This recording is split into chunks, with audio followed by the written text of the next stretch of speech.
마음을 기경하라는 제목으로 함께 은혜를 나누겠습니다. 제너럴 일렉트릭이라고 하는 미국 전기회사가 있습니다.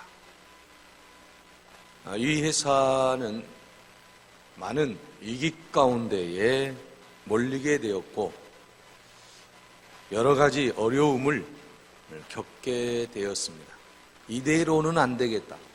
이대로 가면 회사는 결국 망할 수밖에 없는 구조다라고 하는 것을 깨닫게 되었고, 유능한 경영자인 잭 윌치라고 하는 사람을 불러서 회사를 맡겼습니다.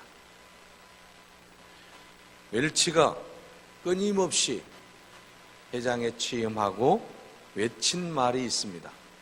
그 말은 관료주의를 증오하라. 관료주의를 차버려라. 관료주의를 부숴버려라. 다시 말하면 지금 잭 웰치가 부르짖고 있는 것은 이 회사가 살아남기 위해서는 관료주의를 부숴버리라고 하는 거죠. 관료주의라고 하는 것이 무엇입니까? 관료 정치 아래에 있는 관청이나 사회 집단에서 나타나는 행동 양식으로 느린 업무 처리와 책임의 전가, 쓸데없는 시간과 노력의 낭비를 일컫는 말입니다. 관료주의를 철저하게 벗어버리지 아니하면, 이 관료주의를 없애버리지 아니하면 이 회사는 살아날 수 없다라고 하는 것이 그의 생각이었다라고 하는 것입니다. 웰치는 관료주의를 부숴버리는 다운사이징 경영 기법을 들고 나왔습니다. 기업의 본래 목적에 걸림돌이 되는 제도나 사람, 간행을 가감없이 제거하는 작업을 통해서 미국의 초우량 기업으로 자리를 잡게 되었고, 그는 미국이 자랑하는 최고 경영자의 한 사람으로 부상하게 되었던 것입니다. 미국 경제 전문 매체의 포춘은 1999년 웰치 전 회장을 세기의 경영자라고 평가하게 되었던 것입니다. 웰치 전 회장은 우리나라를 여러 차례 방문해서 삼성그룹 회장과 또 전 현대그룹 회장 등과도 교류를 맺었던 사람입니다. 자, 이처럼 오늘 우리가 이 세상을 살아가면서 우리가 고쳐야 될 것은 무엇인지를 깊이 한번 생각해 보아야만 할 것입니다. 내가 가지고 있는 행동 양식은 무엇인지, 내가 버려야 될 행동 양식은 무엇인지, 또 내 안에 있는 여러 가지 잘못된 마음들은 무엇인지를 우리가 깨달아야 된다라는 것입니다. 1900년 미국에 100대 기업이 있었는데 현재까지 살아남은 기업이 16개라는 통계가 있습니다. 나머지 회사들은 다 도태되어 버리고 또 문을 닫았다라고 하는 것입니다. 왜 그렇게 되었을까요? 잘 나가던 기업들이 왜 문을 닫게 되고 왜 도산을 하게 되었을까요? 기업이 묵은 땅이 되는 것을 막으려고 사전에 손을 쓰지 않았기 때문이라고 하는 것입니다. 묵은 땅을, 기업의 묵은 땅을 기경하지 않았기 때문에 이제는 갈아엎을 수조차 없는 그러한 상황이 되어버리고 결국은 문을 닫게 되었다고 하는 것이죠. 갈아엎을만 할 때 갈아엎어야 되는데 그 갈아엎을 힘마도 없게 됐을 때는 이제는 아무것도 할 수 없다라고 하는 것입니다. 이러한 풍토가 교회에서도 일어날 수 있다라고 하는 것입니다. 25년 전에 미국에 10대 교회가 있었는데 현재 남아있는 교회가 2개 교회밖에 없다는 것입니다. 8개 교회는 침체에서 벗어나지 못하고 규모가 축소가 되었든지 문제를 안고 또 여러 가지 어려움 가운데 처하게 되었다라는 것입니다. 이유는 무엇입니까? 묵은 땅을 기경하지 못했기 때문이라고 하는 것입니다. 잡초가 보일 때 그 땅을 갈아엎지 못하면 그 땅은 영원히 쓸모없는 땅이 되어버리고 만다라고 하는 것입니다. 그래서 피터 와그너는 교회가 건강하게 성장할 수 있는 기간을 30년으로 잡고 있습니다. 그 다음 대부분의 교회가 정체되거나 감소되고 나중에 생명을 잃어버리고 만다라고 하는 것입니다. 그러므로 두려워해야 될 것은 묵은 땅의 교회가 되면 안 된다라는 것입니다. 잡초가 나고 가시떨기 나무가 자랄 때에 반드시 갈아엎어야 된다라고 하는 것입니다. 오늘 우리의 심령도 그러므로 묵은 땅이 되어서는 결코 안 된다라고 하는 것입니다. 우리의 마음이 묵은 땅이 되었다라고 한다면, 우리의 마음에 지금 잡초가 자라고 있다고 한다면 그것을 반드시 갈아엎어야만 된다라고 하는 것입니다. 갈아엎지 못하면 이제는 아무것도 할 수 없는 존재가 되어버리고 말기 때문입니다. 여러분, 오늘 본문의 말씀을 보십시오. 호세아는 하나님을 떠난 영적으로 무감각해진 이스라엘 백성에게 회개를 통해서 여호와 하나님 앞에 복을 받으라고 추구하고 있습니다. 여러분, 본문 말씀 12절입니다. 너희 묵은 땅을 기경하라. 너희 묵은 땅을 기경하라. 여기서 기경이라고 하는 말은 리루라켐 니르라는 말인데, 너희를 위하여 경작해야 할 땅을 경작하라는 뜻입니다. 돌이 많으면 농작물이 깊이 뿌리를 내릴 수가 없습니다.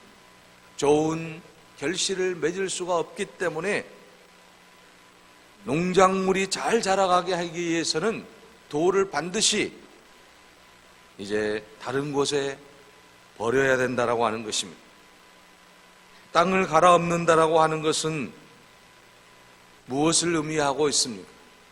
바로 그것은 땅을 갈아엎어서 좋지 못한 풀이 나 있는 땅은 밑으로 내려가게 하고, 그리고 영양분이 많은 밑에 있는 땅들을 올라오게 해서 이제 씨앗이 잘 자랄 수 있도록 환경을 만들어주는다라고 하는 것 아니겠습니까? 그러므로 기경한다라고 하는 것, 묵은 땅을 기경한다라고 하는 것은 좋은 땅을 위로 올리고 나쁜 땅은 이제 밑으로 내려가게 해서 씨앗들이 잘 자라게 해줘야 된다라고 하는 거죠. 여러분, 농사를 지어 보셔서 아시겠지만 시골에서는 어떻습니까? 땅을 깊이 갈아엎을수록 그의 농사가 잘 되어 있어요. 예전에는 소가 쟁기질을 했어요. 그때는 아주 얇게 갈았어요. 그러니까 농사가 잘 안 돼요. 그런데 요즘에는 어떻습니까? 기계의 힘을 빌어서 경운기라든지 트랙터를 통해서 깊이 갈아엎습니다. 그러면 이 땅이 옥토가 되는 거예요. 풍부한 영양이 있는, 그래서 씨앗이 뿌리를 내리고 꽃이 피고 열매 맺을 수 있는 아주 좋은 환경을 만들어준다라고 하는 것이죠. 그러면 그 해에 그 작물에서 풍년이 결실을 맺게 된다라고 하는 것을 우리는 잘 알 수가 있습니다. 이처럼 농부들이 땅을 깊이 기경하려고 하는 이유는 무엇입니까? 좋은 열매를 맺기 위한 것 아니겠습니까? 좋은 열매를 통해서 기쁨을 얻기 위하여 묵은 땅을 갈아엎어야 된다라고 하는 것입니다. 그러므로 사랑하는 여러분, 오늘 우리들도 우리 마음의 모든 잡초들을 다 갈아엎을 수 있기를 바랍니다. 신앙의 열매를 맺기 위해서는 내 심령의 제약들의 잡초들을 완벽하게 갈아엎을 수 있을 때만이 우리는 가장 아름다운 신앙의 열매를 맺을 수 있다라고 하는 것입니다. 내 안에 있는 잡초들이 있는데, 제약의 잡초들이 있는데 어떻게 그곳에서 아름다운 신앙의 씨앗이 자랄 수 있겠습니까? 내 안에 잘못된 죄악의 씨앗들, 이걸 갈아엎지 않고는 아무리 우리가 하나님의 말씀을 읽고 묵상하고 들을지라도 그 말씀이 자라날 수 없다라고 하는 거예요. 왜 그렇습니까? 우리 마음이 기경되지 않기 때문에, 우리 마음에 악한 씨앗들이 자리 잡고 있고 나쁜 열매들이 있는데 어떻게 아름다운 열매를 맺을 수 있겠느냐라는 것입니다. 그러므로 여러분, 우리 안에 있는 심령의 밭을 기경할 수 있기를 바랍니다. 우리의 믿음의 밭에 무성한 죄악의 잡초와 나태와 게으름의 그 모든 잡초를 완전히 이제는 뽑아버려야 된다라고 하는 것입니다. 내 안에 있는 고집과 내 안에 있는 교만과 내 안에 있는 자기 중심적인 그 모든 생각들을 완전히 갈아엎어야 된다라고 하는 것입니다. 갈아엎지 않으면 우리는 아무것도 좋은 것을 얻을 수 없기 때문인 것입니다. 그러므로 사랑하는 여러분, 오늘 우리가 가장 아름다운 신앙 생활을 하기 위해서는, 하나님이 기뻐하시는 삶을 살아가기 위해서는 우리 마음을 기경해야 된다라고 하는 것입니다. 농부가 땅을 기경하지 아니하고는 그의 가을에 아름다운 열매를 맺을 수 없는 것처럼, 오늘 그리스도인들이, 오늘 신앙인들이 우리 마음을 기경하지 아니하면 우리는 우리의 모든 삶 속에서 아름다운 그리스도의 삶을 살아갈 수 없을 뿐만 아니라 아름다운 열매를 맺을 수 없다라고 하는 것입니다. 그러므로 오늘 우리는 우리 마음에 있는 모든 죄악의 잡초들을 완전히 제거하고, 그리고 하나님이 기뻐하시는 아름다운 그러한 좋은 땅을 만들어 가야 될 줄로 믿습니다. 오늘 호세아 선지자는 분명하게 말씀합니다. 그러면 이런 아름다운 마음을 갖기 위해서는, 우리의 마음을 기경하기 위해서는 어떻게 해야 되는가라고 말씀하고 있습니다. 오늘 본문의 말씀을 보십시오. 12장, 너희가 10장 12절입니다. 너희가 자기를 위하여 공의를 심고 인애를 거두라고 말씀하고 있습니다. 공의를 심고 의를 심고 그리고 인애를 거두어야 된다라고 하는 것이죠. 오늘 여러분, 우리가 이 세상에서 무엇을 심느냐가 중요하다라는 것입니다. 우리의 마음이 기경되어 있다라고 한다면 이제는 씨를 뿌려야 되지 않겠습니까? 농부가 여러분 밭을 갈았으면 이제는 그곳에 씨를 뿌려야 되는 것 아니겠습니까? 그런데 그 씨가 어떤 씨여야 된다고 말씀하고 있습니까? 공의, 의를 심으라고 말씀하고 있어요. 이 의를 심게 되면 무엇을 거둔다라고 말씀합니까? 인애를 거두게 된다라고 말씀하고 있습니다. 긍휼을 거두게 된다라고 말씀하고 있습니다. 그러므로 오늘 우리는 이제 무엇을 심을 것인가 굉장히 중요합니다. 그래서 갈라디아서 6장 7절에서 9절에 주님이 말씀합니다. 스스로 속이지 말라. 하나님은 만홀히 여김을 받지 아니하시나니 사람이 무엇을 심든지 그대로 거두리라고 말씀하고 있습니다. 자기의 육체를 위하여 심는 자는 육체로부터 썩어진 것을 거두고, 성령을 위하여 심는 자는 성령으로부터 영생을 거두리로다. 사랑하는 여러분, 그러므로 우리가 선을 행하되 낙심하지 말지니 피곤하지 아니하면 때가 이름에 거두리라고 말씀하고 있습니다. 우리는 심는 대로 거둔다라고 말씀하고 있습니다. 이것이 바로 자연의 법칙이지 않습니까? 하나님께서 우리에게 주신 법칙이 있어요. 그 법칙 가운데 하나가 자연의 법칙입니다. 말씀의 법칙도 있지만 자연의 법칙도 있어요. 영적인 법칙도 있지만 바로 이 자연의 법칙을 주신 것은 무엇입니까? 내가 무엇을 심든지 간에 그대로 거둘 것이라고 하는 것입니다. 그래서 오늘 본문의 말씀에 이스라엘 백성들에게 주신 말씀인데, 오늘을 살아가는 그리스도인들에게 주시는 그 귀한 말씀이죠. 그것은 무엇입니까? 의를 심으라. 그러면 인애를 거두게 될 것이다 라고 분명하게 말씀하고 있는 것입니다. 우리가 잘 아는 여러분, 사울왕과 다윗왕은 어떤 삶을 살았습니까? 그들의 삶을 비교해 보면 극과 극이에요. 사울은 여러분 왕이 되어서 이제는 자기 모든 계획대로 자기가 원하는 대로 살아갈 수 있는 사람이었습니다. 왕이 되어서 이제는 그가 가장 하나님 앞에 영광을 돌릴 수 있는 절호의 찬스를 맞이했음에도 불구하고 그가 왕이 된 이후에 교만해졌다라고 성경은 기록하고 있습니다. 사무엘상 15장 22절에서 23절에 보게 되면 여호와께서 번제와 다른 제사를 그 목소리 순종하는 것을 좋아하심같이 좋아하시겠나이까? 순종이 제사보다 낫고 듣는 것이 수양의 기름보다 낫다라고 말씀하고 있습니다. 지금 여러분, 사울은 어떤 사람이 되어버렸습니까? 처음에는 겸손해서 하나님께서 그를 이스라엘의 초대 왕으로 삼아주셨는데 왕이 되자마자 이제는 교만해지기 시작합니다. 자기의 권세를 가지고 자기의 힘을 가지고 권력을 가지고 세상을 지배하기 시작합니다. 그리고 이제는 하나님의 그 놀라운 은혜도 잊어버리고 자기 마음대로 살아가고 말았다라고 하는 것입니다. 그런 모습을 보시면서 지금 하나님께서 뭐라고 말씀하고 있습니까? 사무엘 선지자를 통해서 하나님의 말씀이 분명하게 전달되는 것을 볼 수가 있습니다. 듣는 것이 수양의 기름보다 낫다. 하나님 말씀 순종하는 것, 이것이 얼마나 좋은 것인가를 말씀하면서 사울 왕의 잘못을 지적하는 것을 볼 수가 있습니다. 사울은 결국 블레셋과의 전쟁에서 패배를 하게 되고 죽음을 맞이하게 되는 것을 볼 수 있습니다.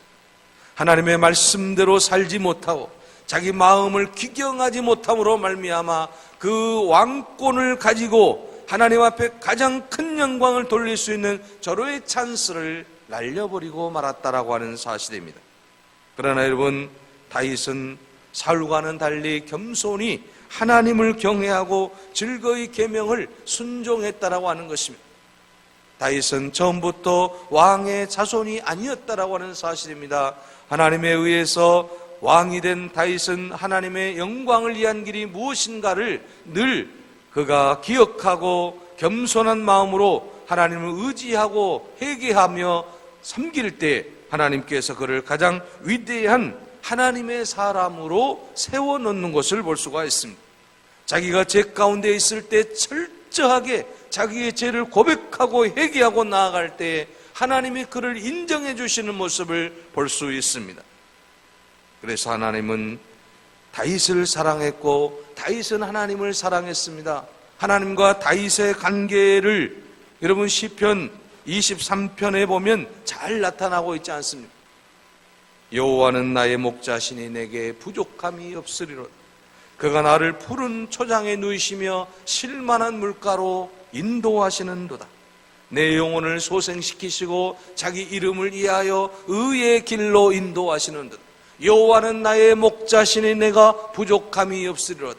얼마나 멋진 고백입니까? 이게 여러분 다윗의 고백이에요. 오늘 우리들도 다윗처럼 이러한 고백을 할 수 있기를 바랍니다. 여호와는 나의 목자시니 내가 부족함이 없으리로다. 여호와 하나님의 그 모든 은혜와 그 사랑을 깨달을 때만이 우리는 가장 아름다운 삶을 살아갈 수 있다라고 하는 사실을 다윗이 보여주는 거예요. 사실 여러분 다윗도 왕이 되고 난 이후에 그가 홀로 청청하게 하나님의 영광을 다 드러내면서 깨끗하게 살았습니까? 그렇지 않아요. 성경에 보면 우리가 상상할 수 없는 많은 죄를 저질렀습니다. 그럼에도 불구하고 그가 하나님 앞에 나아가서 그의 잘못된 죄악된 마음들을 기경할 때, 갈아엎을 때에 하나님이 그를 사랑해 주신 것이고 용서해 주신 것이고, 그리고 다윗이 시편 23편을 통해서 여호와는 나의 목자시니 내게 부족함이 없으리로다.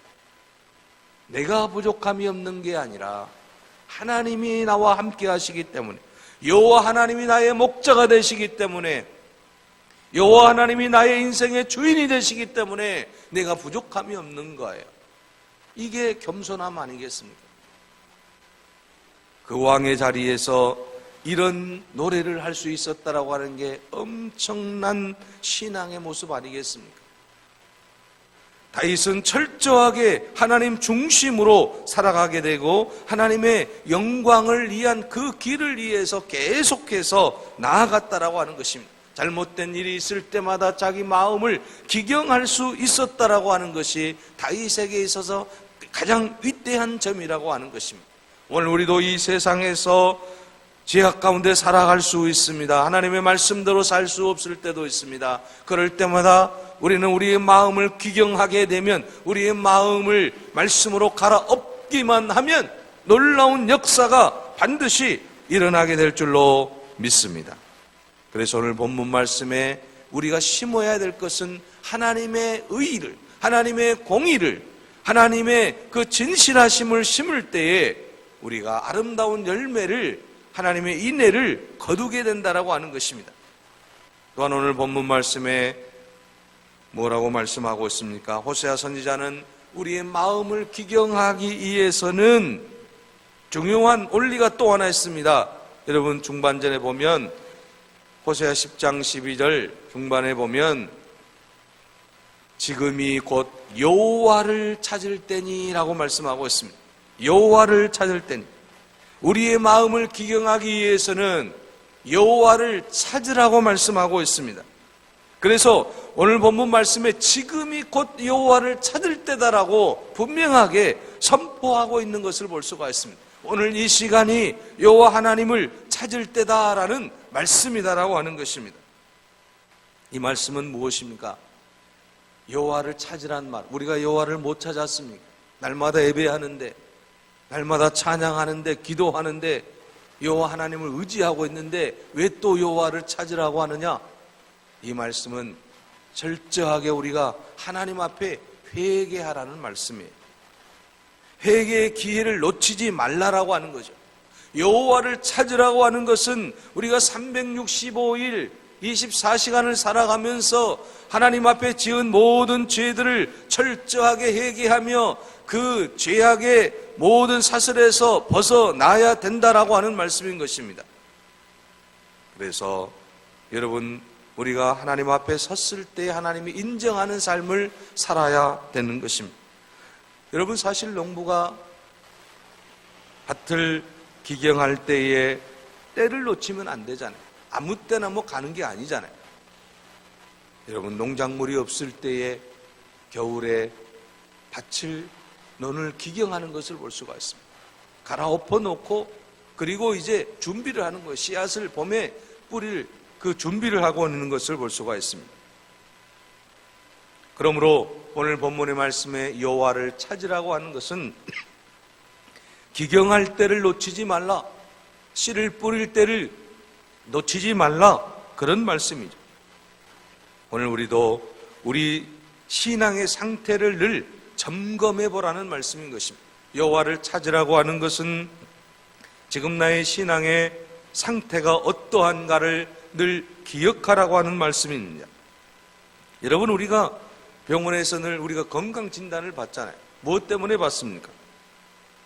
내 건강이 어느 정도인가를 체크하기 위한 거 아니겠어요?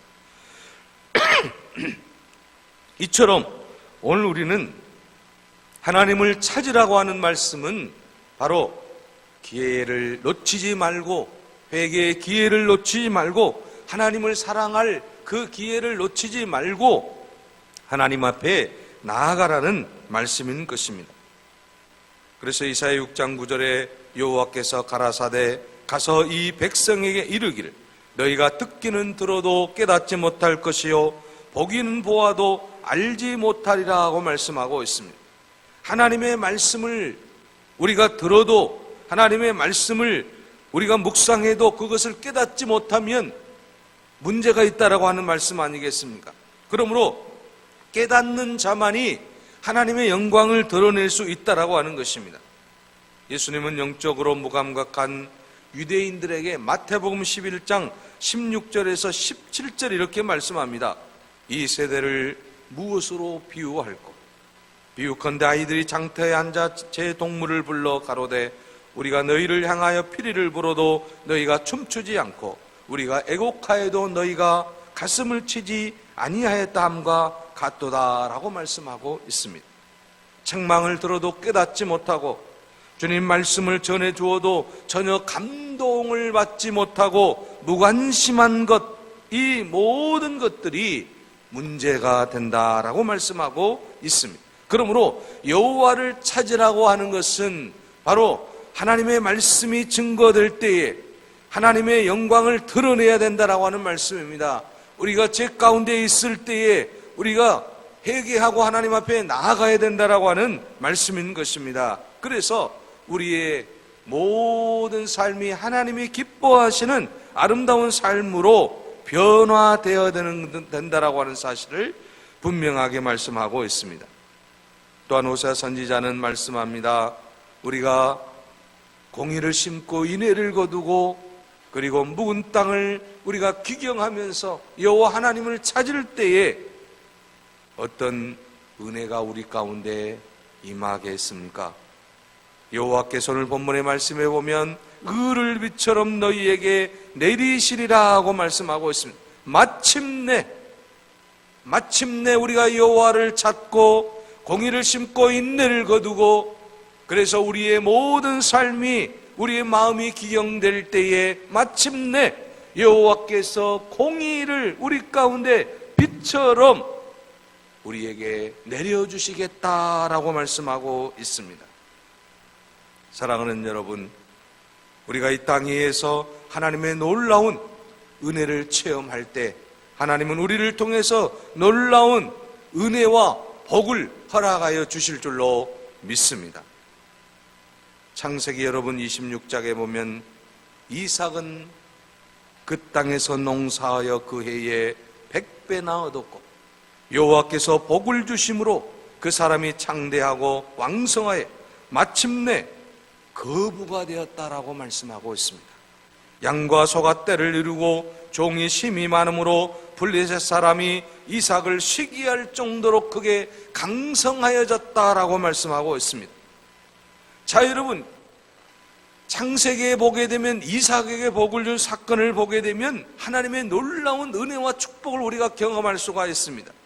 당시에 여러분 블레셋 사람들 가운데 다른 사람들은 그와 같은 축복을 받지 못했는데 지금 이삭이 그런 복을 받았다라고 하는 것입니다. 이 말씀은 무슨 말씀입니까? 다른 사람은 다들 안 된다라고 힘들다라고 말할 때 하나님께서 은혜를 우리에게 베풀어 주신다라고 하는 확신을 가져야 된다라고 하는 것입니다. 이삭은 어떻습니까? 하나님의 말씀 가운데서 하나님을 의지하고 나아갈 때 그의 농사를 지었는데 100배나 얻었고 블레셋 사람들이 시기할 정도의 축복을 누렸다라고 하는 이 놀라운 사실 앞에서 오늘 우리도 그런 인생이 될 수 있기를 바랍니다. 이삭이 받은 축복을 누릴 수 있기를 바랍니다. 하나님의 공의가 빛처럼 내리는, 하나님의 복이 빛처럼 내리는, 하나님의 의가 빛처럼 내리는, 하나님의 축복이 빛처럼 내리는 그런 은혜를 우리가 누려야 될 줄로 믿습니다. 여러분, 그러기 위해서 우리의 묵은 땅을, 우리의 묵은 마음을 기경할 수 있기를 바랍니다. 그리고 이제는 하나님의 은혜 안에서 무엇을 심어야 될 것인가, 심는 대로 거두리라고 말씀하신 주님 말씀을 의지하면서 가장 아름다운 씨앗을 우리 마음밭에 심을 수 있기를 바랍니다. 그러면 하나님께서 우리를 통해서 놀라운 은혜를 베풀어 주시고 아름다운 열매를 반드시 맺게 해 주실 줄로 믿습니다. 우리 안에 있는 모든 죄악의 요소들을 다 이제는 갈아엎고 우리의 마음을 기경하여서 여호와 하나님을 찾고 여호와 하나님을 의지하고 여호와 하나님의 영광을 위해 나아갈 때 하나님은 우리를 통해서 이삭에게 주신 그 복을 허락하여 주실 줄로 믿습니다. 여호와 하나님께서 우리에게 공의를 빛처럼 내려주시고 은혜를 빛처럼 내려주실 줄로 믿습니다. 기도하겠습니다.